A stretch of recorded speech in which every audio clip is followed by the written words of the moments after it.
Hello everyone, I'm Eric Consiglio and I'd like to welcome you back to another edition of LS Solutions. So, the other day I was with one of my friends and he asked if I could help explain a form that he receives from his employer every year related to his health insurance plan. So he grabbed the form, gave it to me, and the form that he received was his 1095C form. So I explained what it was, what he needs to be aware of, and as I was doing that I thought, geez, this would probably be a good topic for our next edition of LS Solutions. So here we are today, going to talk about the 1095C form, why you get it, what you need to be aware of. I can tell you that as a preparer of the 1095 forms, these forms can be quite challenging.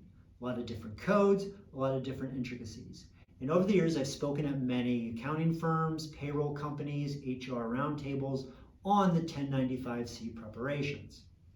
However, as a recipient receiving one of these 1095 forms, they're pretty easy to understand and pretty easy to know what you need to do with it. So let's get after it. All right, the 1095 form came about because of healthcare reform. When healthcare reform was enacted, it said employers of a certain size are going to be required to either A, offer health insurance to their employees that meet requirements under the government, or B, pay a penalty. So because the government was now saying to the employers, you either have to provide health insurance or pay a penalty, they needed a way to track this to know who's doing what. Hence the birth of the 1095C form. So every year, your employer prepares the 1095C form for every full-time employee that they have. They send those to the IRS, and then they're required to send you a copy as well. So that's why you receive one every year. And when we look at the 1095 form, there's three main questions that the government wants answered. And those questions are found in section 2. The first question is, did your employer offer health insurance to you, and in what months?